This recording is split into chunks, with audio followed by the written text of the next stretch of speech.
how does it feel to be the world's strongest? Well, that's basically what Eve became at the end of the Stellar Blade video game. So many power-ups. Eve went through quite a bit of evolution because she literally went from being an android with no human DNA at all, created entirely from scratch, to becoming the ultimate being, android Naytiba fusion, literally fusing and getting a whole new set of powers and abilities that they haven't really explored yet, maybe the sequel, but let's get into it. See, there was this being known as Mother Sphere. She was created by this engineer known as Raphael Marx, aka a really smart human that made artificial intelligence, because Mother Sphere is literally an artificial intelligence created by mankind. But then Mother Sphere decided to expand herself by making her self-made counterparts, androidoses, which is androids. That's what Eve was at the beginning of the game before she became an actual angel. There was like a literal war between mankind and the androids, and humanity lost, and that's where they was forced to gain strength to survive, the result of genetic engineering and rapid evolution. That was these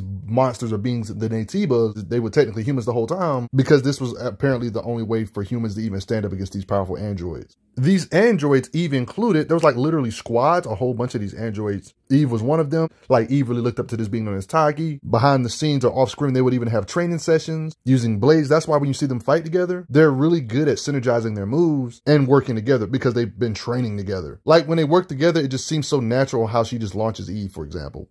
Everybody seems pretty skilled at using a blade. That's Eve's main weapon for the most part. But she ends up getting other gear, like for long range, this literal gun. She looks up to this being known as Taki. You see Taki's outfit, she literally was able to get Taki's moves and abilities via upgrades throughout the game's events. Like anything Taki can do, Eve can do. Look at the armor, it looks just like Taki. They even call it Taki mode. She even got her blade. Yep, when it comes to her blade, it seems like these androids have like literal energy inside of them they can use to output onto their weapons. Like you see her blade looking electrified here, for example. This kind of stuff is the same thing she can do to her gun, like literally charging it with energy from inside her body. So all this energy you see being put out, this is all her technically. There's even times where she knows she's a video game character. If you try to violate her privacy, she would literally kick the cameraman, aka us, and look at you. So she can kind of break the fourth wall, one could say. When it comes to her raw muscle or strength, or whatever you call it, her cybernetic android muscles, we see her clash with other beings like Taki, who are superhumanly strong. Taki's a being that can literally do this to doors and sling them this far in the air, super strength. And Eve can compete with her muscle. And you see what I mean? So Eve should be able to do similar by default. Narratively speaking, it makes sense for the lore. They're always hanging out. They were pretty tight. There's a lot of different things we see her lift throughout the game, like thick metal structures or things she shouldn't be able to lift. Even parts of the opponent she faces. Like this, we see her throw into the enemy. Gigantic hammers used by foes. And legit, even her enemies, after she stabs them, she will slam them with her muscle. Like this one, for example, she literally held it up in the air with her sword. Abnormally large Naytiba, you see her jam her sword into these beings and then swing these beings in the air. Like, I know this is a fun minigame, but do your research on some of the stuff she literally fished, lifted. Like, this creature she apparently fished weighed 4,000 pounds, apparently. As crazy as this may seem, but yeah, Eve from Stellar Blade can apparently lift 2 tons, aka 4,000 pounds, based on this information with this fishing thing, if we're to take it seriously. She apparently fished out a whale shark, which is apparently 16 tons. That would mean this car lifting stuff is only scratching the surface. This would radically change everything we thought we knew about her limits, being able to lift whale sharks. This would basically prove that she would be able to lift 16-ton buses over her head like this.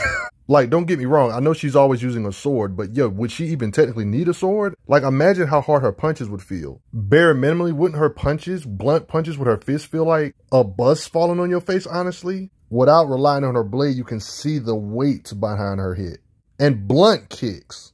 Blunt hits on how she can hit beings like that in the air, but also kicking them. But then if we add all this strength, we assume that she can hit this hard. We add all of this on top of her blade. That's scary to think about. Well, let's look into it. If she can literally lift something that's 16 tons, those hits with her blade gotta be scary. That's evident in her battles, cutting arms off of Naytiba. Not exaggerating. You literally see her blocking attacks from all kinds of Naytiba. Literally strike and bust up these Naytiba. The weight of these Naytibas are constantly clashing with her, and she can push them off. Friendly reminder, there's Naytiba that can sling cars in the air with the weight of their hits. And Eve can block those hits and push them back. You see their blades clashing with her muscle, clear as day. And we literally see Eve push them off with her muscle just to hit them through all this.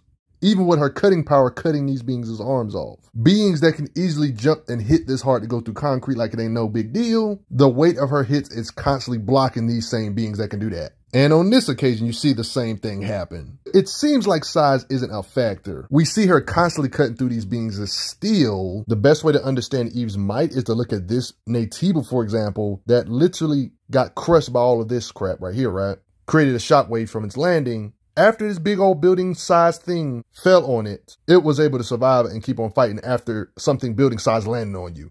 And you guessed it, the weight of his hits, Eve can hit and parry these attacks. Both Taki and Eve can damage this being with their cuts, beings that can literally survive building, leveling stuff, and they do teamwork working together on the same being. Huge structures like this can fall on beings and can survive, but yet Eve can still damage these beings. Honestly, I totally don't even think she needs a blade to do devastation to buildings or houses, honestly. See, in the lore, before she ended up getting her buddy's blade, you know, this Taki blade, before that, she had to face off against Taki, a higher version of Taki, because Taki, like, okay, fused with a Natiba and she became an alpha Natiba. She became one of the higher end Natiba, and this is who Eve had to face against. We already know Eve has faced off against Taki in the past and clashed blades with her. But even fighting this new version of Taki, a Taki being slash that can do this to the building, implying it could level buildings. Based on all this, even Eve before her highest mode, she could slice buildings in half like this, I would say. She has similar sword slash attacks too. I should also add on to the fact she can literally go into Taki mode and literally use her powers and abilities, her blade itself. So just like how Taki can do this to a freaking building, why wouldn't Eve be able to do the same thing to this large structure, collapsing it in the process of their fight? Yeah, she could slice that junk like Swiss cheese. We've seen her supercharge this gun to blast this thing, something that can regenerate.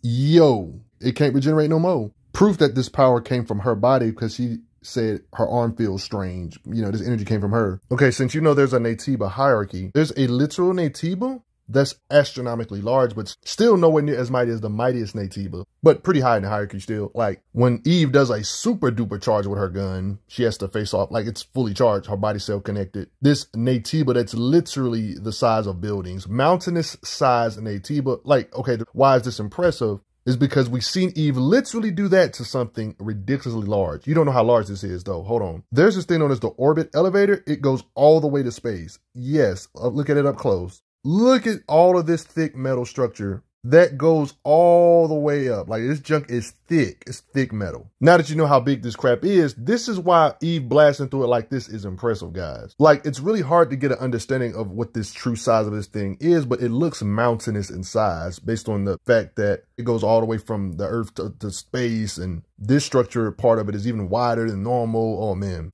So it's a no-brainer that her blast can do destruction to buildings. Like a better argument could be made to say, could they level mountainous size structures based on this orbit elevator? But does this kind of blast power go for her striking power or cutting power? I would say yes, because she can damage beings with her blast the same way she can damage them with her blade. It's the same concept. Like in the bad ending, What If, we literally see her go up against the actual main Natiba that's above this one in durability. I think we can assume the main Natiba is above this larger one in durability. Just because it's bigger don't really mean crap. That goes for larger Natiba like this that Eve should technically be above. Like this Natiba is humongous. It's like some no-name Natiba we never fight in the game. At the very least, when Eve goes into her Taki mode, her cutting power can at least damage the top tier Natiba. Narratively, this makes sense. You're probably thinking, oh, this is not canon, it's a what if. Well, here's the thing. I think this should be taken seriously, even though it's a what if. Mainly because narratively speaking, she's supposed to be the mightiest. Stated by the main Natiba himself, she's supposed to be the mightiest Andro Adolf, so it makes sense for her to be able to battle the mightiest Natiba. Look at their names, Adam, Eve, like they're supposed to be two sides of the equal coin, you know what I mean? So just like she can blast apart structures like this, she can damage beings that have way better durability than this too with her blade, at the very least in her Taki mode. She's hurting the mightiest Natiba with her blade, so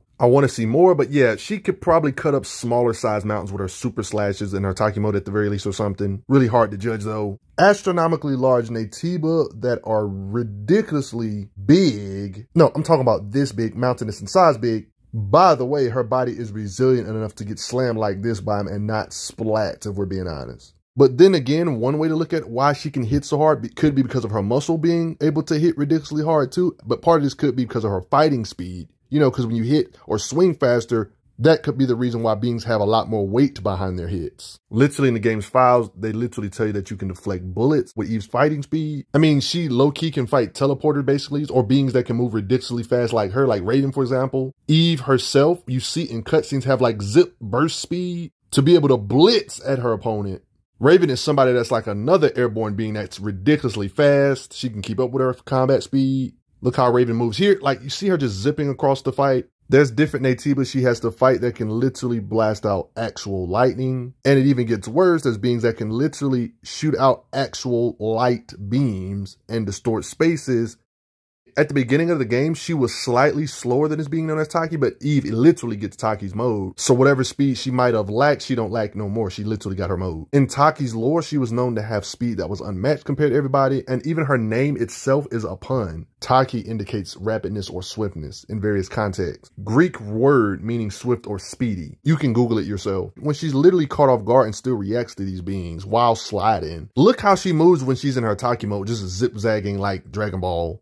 I haven't even got to this mode yet, but she can literally react and cut up missiles. Something she can do in her base self without this angel mode, though. Even her cannon outfit has like hints to how fast she could be. They even say devastating like lightning here. But then on her pants, there's like extra words that you got to translate that I personally translated myself. I did it a few times. When I translated this one, it was literally interpreted like superluminal speed. And you can Google it yourself what superluminal speed means. Speed exceeding light. This is literally written on Eve's outfit at the beginning of the game. That could imply her combat speed was already faster than light even this early in the game, and she just got faster. I mean, just to be safe, I did another translation and it came out to similar stuff like speed of light, or either superluminal faster than light or speed of light. Bare minimum, she should be speed of light. It's easy to think this kind of stuff is BS when you realize this kind of stuff happens in actual cutscenes of a character zipping across the battlefield in multiple spots. These cutscenes are pretty clear cut in speed. Her opponents she's fighting are shooting actual beams of light at her. The gameplay makes it look slow, probably for our enjoyment, but this could be actual light speed attacks she's deflecting.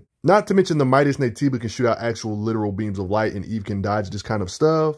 There's a lot of evidence to suggest her fighting speed is at least in that light speed ranges. I mean, if you take them superluminal statements or translations seriously, that means she'll be able to surpass light, especially if she goes in a higher mode like Taki mode, which Taki specializes in speed. I mean, think about it. If somebody can swing their sword this fast, that mountain slashing or destruction type stuff that I mentioned a little bit earlier starts to make more sense when you can swing your sword this ridiculously fast. And then everything I've said in the video just multiplied by God knows what, because she literally got merged with the mightiest Naytiba, the highest Naytiba in the hierarchy. You can basically say anything we've seen the Naytibas do in this game, we can assume she could do better, fusing with the mightiest Naytiba. First of all, the Elder Naytiba, but when she was separated from him, of course, he was maintaining or sustaining all the Naytiba. If you murk him, you pretty much get rid of all the Naytiba. So he's literally sustaining their life force with his own life force. The reason why we know this is because we see in the bad ending, Elder Naytiba apparently dies, all these Naytiba just vanish, all the creations he made, all of that's gone. Even this whole nest, this should apply for Eve, but it's literally confirmed that this Naytiba has the powers of creation, so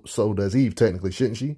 Wouldn't she technically be a shapeshifter like this guy now that she got this being inside of her? I mean, he can literally change his entire appearance. If you had your doubts about her being able to attack at light speed, those doubts should be gone now. At being fused with the Elder Naytiba, she should have light projection similar to the Elder Naytiba having light energy projection. We literally see the Elder Naytiba make a whole bunch of energy balls and create his own weapons or spheres out of absolutely nothing, so he legitimately has the power of creation. They state, this is where all the Naytibas are born. We didn't get much screen time with Eve with this new power, but we kind of seen a little bit of what she can do, creating her own energy light sword out of absolutely nothing. Wouldn't she technically have force fields because he has that too? Like, he can pull stuff out of like a literal pocket dimension. Like, where did this come from? Like, wouldn't she technically be able to do this too? And telekinesis, holding all of this. We literally see the Elder make energy ropes out of light. Looks like Green Lantern construct type things out of light to physically hold beings in place or mechs. Man, like, what's the limits of this creation? It seems this can be taken a few ways. The Elder created like a whole new dimension here, or did he alter this nest area that he was at? Because there's implications that he does sustain beings just from him being alive. Wouldn't this apply for Eve too? Either creating a dimension, teleporting them to another dimension, or literally altering the nest they're in. I'm thinking they might be altering the nest he's in to look like this. The reason why I'm thinking this is because when in the bad ending, when the Elder Naytiba died, we literally seen the nest start collapsing in on them. They had to escape before all of this fell on them. There's implications he was sustaining all of this area. Like, he was literally sustaining all of that. You know, wouldn't that apply for Eve? What does this mean for their, like, blasts and stuff? Could they just create their own nest again? To give you another perspective on how strong Eve has gotten, like, you remember she used to be a part of the airborne squad at the beginning of the game, right? Eve has gotten so mighty to where she could just solo, like, an army of these beings that probably are similar to her in the beginning of the game. Like, what? It's moments like this that made me think she really could just, like, literally split a mountain in half. Like, she's literally taking on an army of airborne beings now. She's gotten so mighty because of fusing with the Elder and crap. And they literally took away her health bar. She can probably cut with astronomically more force at the end of the game and even attack faster than the speed of light. As the Elder Natiba fusion being, she shouldn't have no problem attacking faster than the speed of light. How strong do you think Eve is at the end of the game? What do you think her limits are to creation? But before I get going, y'all, hit that like button and smash the notification bell. And thanks for the donations, y'all. Yeah, Eve kind of getting crazy. I'm glad you are enjoying your time on the channel. Make sure you check out the playlist on the channel to see other How Strong videos. If you like what this channel is offering, make sure you hit that subscribe button, and I will see you guys later.